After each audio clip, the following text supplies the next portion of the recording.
friends, welcome to STEM Scholar.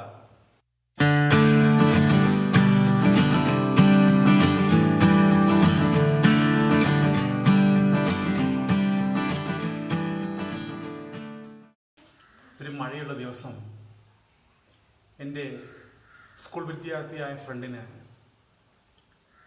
അസംബ്ലിയിലെത്താൻ സമയം വൈകി. കുറച്ച് നേരം വൈകിയതുകൊണ്ട് തന്നെ ക്ലാസ്സിൽ കയറാൻ പെർമിഷൻ കിട്ടാൻ വേണ്ടിയിട്ട് പ്രിൻസിപ്പാളുടെ റൂമിലേക്ക് പോകേണ്ടി വന്നു. പ്രിൻസിപ്പാളിൻ്റെ റൂമിലേക്ക് പോണ വഴിക്ക് ഫ്ലവർ പോട്ട്സാറിൻ്റെ ഒരു അക്വേറിയം ഉണ്ട്. ഫ്രണ്ടിൻ്റെ നോട്ടം അക്വേറിയത്തിൽ പതിച്ചു. അക്വേറിയത്തിലെ മീനുകളെ നോക്കി, മുകളിൽ നിന്ന് മീനുകളെ നോക്കി. മീനുകൾ ഉയർന്നിരിക്കുന്നതായി തോന്നി. അതുപോലെ അക്വേറിയത്തിൻ്റെ അടിത്തട്ട് ഉയർന്നിരിക്കുന്നതായി തോന്നി ഒരു പ്രത്യേക രീതിയിൽ. അത് നോക്കി നേരെ പ്രിൻസിപ്പാലിൻ്റെ റൂമിലെത്തി. അവിടെ ഒരു ടേബിളിൽ ഒരു ഗ്ലാസ് വെച്ചിട്ടുണ്ട്. ഗ്ലാസ്സിൽ ഒരു പെൻസിൽ വെച്ചിട്ടുണ്ട്. പെൻസിലേക്ക് അവൻ്റെ നോട്ടോടക്കി. ആ പെൻസിലും ചെരിഞ്ഞിരിക്കുന്നതായി തോന്നുന്നു. അതിൻ്റെ ആകൃതിക്കും ചില മാറ്റങ്ങൾ സംഭവിച്ചിരിക്കുന്നതായി തോന്നുന്നു. അതുപോലെ ആ ഗ്ലാസ് ഷീറ്റിൻ്റെ മുകളിൽ വെച്ചിരിക്കുന്ന അക്ഷരങ്ങൾ ഉയർന്നിരിക്കുന്നതായി തോന്നി, വലുതായി ഇരിക്കുന്നതായി തോന്നി, ഉയർന്നിരിക്കുന്നതായി തോന്നി. ഇത്തരം ചിന്തകൾ അവൻ എന്നോട് പങ്കുവച്ചു. അപ്പോൾ ഇന്നത്തെ നമ്മുടെ ടോപ്പിക്ക് ഇതുമായി ബന്ധപ്പെട്ടതാണ്. എന്താണ് ഫിഷ് ടാങ്കിലെ ബോട്ടം, അടിത്തട്ട് ഉയർന്നിരിക്കുന്നതായി കാണുന്നത്? ഗ്ലാസ്സിൽ വെച്ചിരിക്കുന്ന പെൻസിൽ ചെരിഞ്ഞിരിക്കുന്നതായിട്ട്, സൈസ് കുറഞ്ഞിരിക്കുന്നതായിട്ട് തോന്നാൻ കാരണം എന്ത്? ഇതുമായി പറയുമ്പോഴാണ് നമ്മുടെ പുതിയ ടോപ്പിക്ക് നമ്മൾ വരുന്നത്. ഇന്ന് നമ്മൾ ഡിസ്കസ് ചെയ്യുന്ന topic actual depth and apparent depth എന്നാണ്. Let's discuss that. Actual depth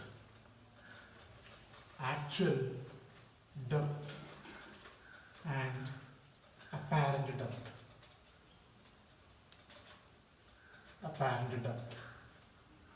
എന്താണ് ആക്ച്വൽ ഡെപ്തും അപ്പാരന്റ് ഡെപ്തും? നോക്കൂ, ഒരു ഫിഷ് ടാങ്കിന്റെ സിറ്റുവേഷൻ തന്നെ നമ്മൾ എടുത്തു. ഇവിടെ വെള്ളമാണ്, വാട്ടറാണ്. ഇവിടെ എയർ ആണ്. Medium 1, this is medium 1 and this is medium 2. Bottom of the fish tank ആണ്. ബോട്ടം ഓഫ് ദ ഫിഷ് ടാങ്കിൽ നിന്ന് നമ്മൾ ഇവിടെ കൂടെ നോക്കുന്നത്. സോ നമുക്ക് റേസ് വേണം. റേസ് ഫ്രം ദിസ് ഒബ്ജക്റ്റ് വേണം. Light rays from the object വേണം. Light rays from the bottom of the object നമ്മുടെ കണ്ണിൽ പതിക്കുമ്പോഴാണ് നമുക്ക് ബോട്ടം കാണാൻ പറ്റുന്നത്, ഫിഷ് ടാങ്കിന്റെ ബോട്ടം കാണാൻ പറ്റുന്നത്. സോ നമ്മൾ ചില റേസ് എടുത്തു. ഒരു റേ നോർമലായിട്ട് എടുത്തു. ഒരു റേ എടുത്തു. It will go undeviated. Deviate ചെയ്യാതെ പോകുന്നു. പിന്നെ വേറൊരു റേ ഇങ്ങനെ എടുത്തു. This is the first ray we are taking into account. First ray ഇങ്ങനെ എടുത്തു. ഈ ഫസ്റ്റ് റേ വാറ്ററിൽ നിന്ന് എയറിലോട്ട് പോവാണ്. രണ്ട് മീഡിയത്തിന്റെ സെപ്പറേഷൻ ആണ് ഇവിടെ ഉള്ളത്. സോ വാറ്ററിൽ നിന്ന് എയറിലോട്ട് പോവാണ്. സോ ഇവിടെ നമ്മൾ നോർമൽ വരച്ചു. സോ റിഫ്രാക്ഷൻ സംഭവിച്ച് എയറിലോട്ടാ പോകുന്നത്. എയർ റെയറർ മീഡിയ ആണ് വാട്ടറിനെ കമ്പയർ ചെയ്യുമ്പോൾ. So it moves away from the നോർമലിൽ നിന്ന് എവേ ആയിട്ട് മൂവ് ചെയ്യുന്നു. This is the first ray നമ്മൾ എടുത്തത്. അടുത്ത റേ നമ്മൾ എടുത്തു. ഇങ്ങനെ റേ എടുത്തു. ദിസ് എ സെക്കൻഡ് റേയും ഈ സർഫസിലെത്തുമ്പോൾ ഡെൻസറിന്റെ എയറിലോട്ടാ പോകുന്നത്. ഓട്ടോമാറ്റിക്കലി ഇവിടെ നമ്മളൊരു നോർമൽ വരച്ചു. ആ നോർമലിൽ നിന്ന് എവേ ആയിട്ട് മൂവ് ചെയ്യുന്നു. സോ നമ്മൾ രണ്ട് ലൈറ്റ് റേസ് എടുത്തു.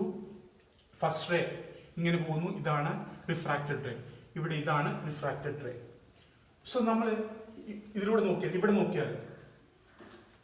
ഇവിടുന്ന് നോക്കിയാൽ നമുക്ക് എവിടെയാണ്, അല്ലെങ്കിൽ സൈഡിൽ നിന്ന് നോക്കിക്കഴിഞ്ഞാൽ എവിടെയാണ് നമുക്ക് പുതിയ പൊസിഷൻ കാണാൻ പറ്റുക? This is the position. A is the position of the object placed here. A എന്നുള്ള പോയിന്റിലാണ് നമ്മുടെ വസ്തു വെച്ചിരിക്കുന്നത്. It may be fish or it may be A coin, ഒരു കോയിൻ അല്ലെങ്കിൽ ബോട്ടം ആവാം.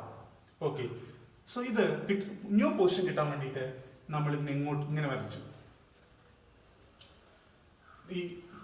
ഈ സ്ട്രെയിറ്റ് ലൈൻസ് ഇങ്ങനെ കണക്ട് ചെയ്തു. ഇതും ഡീവിയേഷൻ സംഭവിച്ചില്ലെങ്കിൽ എന്താണെന്നുള്ള രീതിയിൽ നമ്മൾ കണക്ട് ചെയ്തു. ഡീവിയേഷൻ വിത്തൗട്ട് എനി ഡീവിയേഷൻ ആണെങ്കിൽ എങ്ങനെയാണ് നമ്മൾ കണക്ട് ചെയ്തു, ഇതിങ്ങനെ കണക്ട് ചെയ്തു. അപ്പൊ ന്യൂ പൊസിഷൻ എ ഡാഷ് കിട്ടി. സോ നോക്കൂ, ഇതാണ് ഈ എ ഡാഷ് എന്നുള്ള പൊസിഷൻ ആണ് പുതിയ ബോട്ടം, പുതിയ സർഫസ്. എ എന്നുള്ള സർഫസ് റേസ് ചെയ്തിട്ട് ഉയർന്നിട്ട് എ ഡാഷിലോട്ട് വന്നു. So A dash is the new bottom. പുതിയ അടിത്തട്ട്, പുതിയ അല്ലെങ്കിൽ ഇവിടെ വെച്ചിരിക്കുന്ന എ എന്നുള്ള പൊസിഷനിൽ എന്തെങ്കിലും വെച്ചാൽ അത് പുതിയ അടിത്തട്ട്, അതാണ് പുതിയ പൊസിഷൻ എ ഡാഷ് ആണ്. ഇനി നമുക്ക് നോക്കൂ, ഇവിടെ ഈ ബോട്ടം കാണുന്നതിന് പകരം നമുക്ക് ഇവിടെ നോക്കുമ്പോൾ ഈ ബോട്ടാണ് കാണുന്നത്. എ ഡാഷ് ഉള്ള പുതിയ ബോട്ടാണ് കാണുന്നത്. അല്ലെങ്കിൽ എ ഡാഷ് എന്നത് ഒരു ഇമേജ് ആയിട്ട് നമുക്ക് ഒബ്റ്റെയിൻ ചെയ്തു. നോക്കൂ, ഈ സർഫസ് നിന്ന് എ എന്നുള്ള വാട്ടർ സർഫസ് നിന്ന് ബോട്ടത്തിലോട്ടുള്ള ഡിസ്റ്റൻസ്, അതിനെ നമ്മൾ ആക്ച്വൽ ഡെപ്ത് എന്ന് വിളിക്കും. ആക്ച്വൽ ഡെപ്ത്, അതിന് ആക്ച്വൽ ഡെപ്ത് ബോട്ടത്തിൽ നിന്ന് ടോപ്പിലോട്ടുള്ളത്, ആക്ച്വൽ ഡെപ്ത് അല്ലെങ്കിൽ റിയൽ ഡെപ്ത്. അതുപോലെ ഈ എ ഡാഷ് പൊസിഷന് ഇവിടുന്ന് ഈ എ ഡാഷ് പൊസിഷനിലോട്ടുള്ള അകലം, അതാണ് അപ്പാരന്റ് ഡെപ്ത്. സോ നമുക്ക് രണ്ട് ഡെപ്തുകൾ കിട്ടി.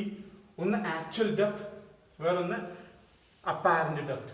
അത് ടോപ്പ് ഓഫ് ദി സർഫസ് നിന്ന് new raised height, new position A ഡാഷിലോട്ടുള്ള ഇമേജിലോട്ടുള്ള വെർച്വൽ ഇമേജിലോട്ടുള്ള ന്യൂ പൊസിഷൻ, ഇതാണ് അപ്പാരന്റ് ഡെപ്ത്. നോക്കൂ, വേറെ സിറ്റുവേഷൻ.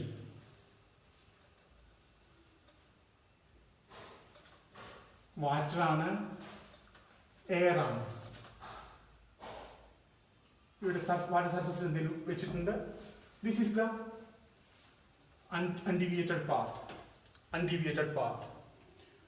നോക്കൂ, രണ്ട് റേസ് നമ്മൾ എടുത്തു. ഒരു റേ ഇങ്ങനെ എടുത്തു, വാട്ടറിന്ന് എയറിലോട്ട് മൂവ് ചെയ്യാണ്. ഇവിടെ നോർമൽ വരച്ചു, ഇതിങ്ങനെ മൂവ് ചെയ്തു. വേറെ റേ കൂടി നമ്മൾ കൺസിഡർ ചെയ്തു, അതും റിഫ്രാക്ഷൻ ശേഷം ഇങ്ങോട്ട് മൂവ് ചെയ്തു. രണ്ട് റേസും നോർമൽ നിന്ന് അകന്നു പോയി. പുതിയ പൊസിഷൻ എന്തായിരിക്കും? ഇതൊരു കോയിൻ ആണ്. This is A coin. At the position A, there is a coin. A coin is placed. കോയിന്റെ പുതിയ പൊസിഷൻ എന്താണ്? കോയിന്റെ പുതിയ പൊസിഷൻ കിട്ടാൻ വേണ്ടിയിട്ട് ഇവിടെ ഈ പൊസിഷൻ നോക്കൂ, റിഫ്രാക്റ്റഡ് പോയിന്റ്. ഈ രണ്ടിന്റെയും റിഫ്രാക്റ്റഡ് പോയിന്റ് നോക്കൂ. ഈ രണ്ടിന്റെയും റിഫ്രാക്റ്റഡ് പോയിന്റ് നിന്ന് ഇങ്ങോട്ട് വരയ്ക്കാം. ഇങ്ങോട്ട് വരച്ചു റിഫ്രാക്റ്റഡ് പോയിന്റ്. ഇവിടുന്നും ഇങ്ങോട്ട് വരച്ചു റിഫ്രാക്റ്റഡ് പോയിന്റ് ഇങ്ങോട്ട് വരച്ചു. So new position is A dash. New position of the coin is A dash. So A ആയിരുന്നു actual position. New position, apparent position A dash ആണ്. So we have two terms, actual position and apparent position. This is the actual position. A is the actual position and A dash is the apparent position. So it is an illusion. Apparent position is an illusion. Actual position is A itself, but we are feeling. നമുക്ക് തോന്നുകയാണ് new position A dash ആണെന്ന്.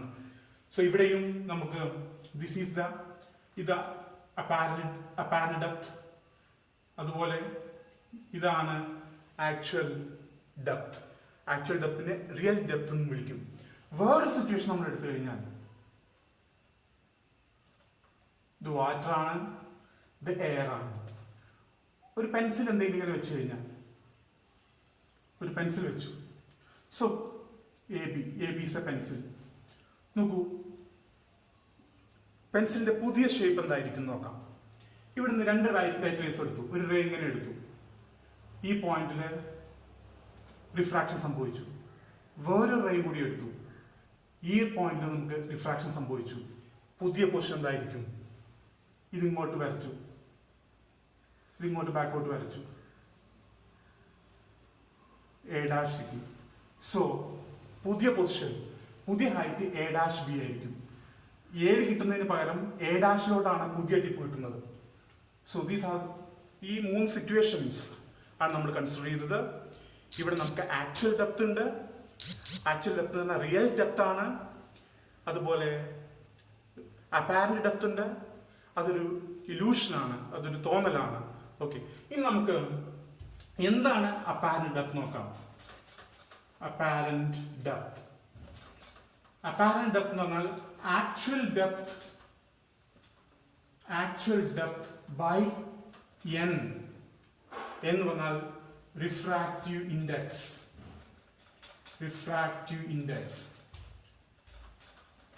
എന്തിന്റെ refractive index ആണ് നമ്മൾ പരിഗണിക്കുന്നത്?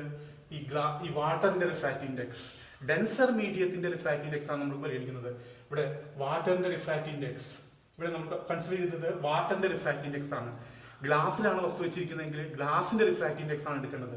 So apparent depth എന്ന് പറഞ്ഞാൽ actual depth by refractive index.